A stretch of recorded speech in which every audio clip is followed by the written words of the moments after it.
जुन्नर तालुका हा खऱ्या अर्थानं पर्यटन तालुका आहे आणि मग जुन्नर मध्ये फिरायला येत आहे तर मग थांबायचं कुठं हा प्रश्न तुम्हाला सगळ्यांनाच पडत असेल. त्याच्यावर एक छानसं उत्तर घेऊन आलोय. तर त्याचं झालं असं. शिवजन्मभूमी रिसॉर्ट. छत्रपती शिवरायांच्या पदस्पर्शानं आणि जन्मानं पुण्यात झालेली ही जुन्नरची भूमी. ज्या किल्ल्यावर छत्रपती शिवरायांचा जन्म झाला त्या शिवनेरीच्या पायथ्याशी वसलेलं हे शिवजन्मभूमी रिसॉर्ट.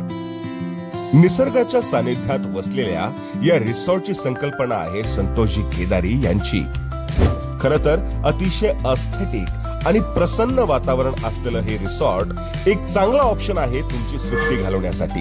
ग्रुपने फिरायला आलात तर असे मल्टीबेड, तसेच जर कपल म्हणून फिरायला येताय तर छानसे डबल बेडचे डिलक्स रूम तुम्हाला इथे पाहायला मिळतील. अतिशय नयनरम्य, निसर्गरम्य, सुंदर आणि प्रशस्त वातावरण येथे आहे. पर्यटन तालुका जुन्नर येथे फिरायला यायचा प्लॅन करताय तर सर्व सोयी सुविधांनी युक्त असणाऱ्या शिवजन्मभूमी रिसॉर्टला आवर्जून भेट द्या.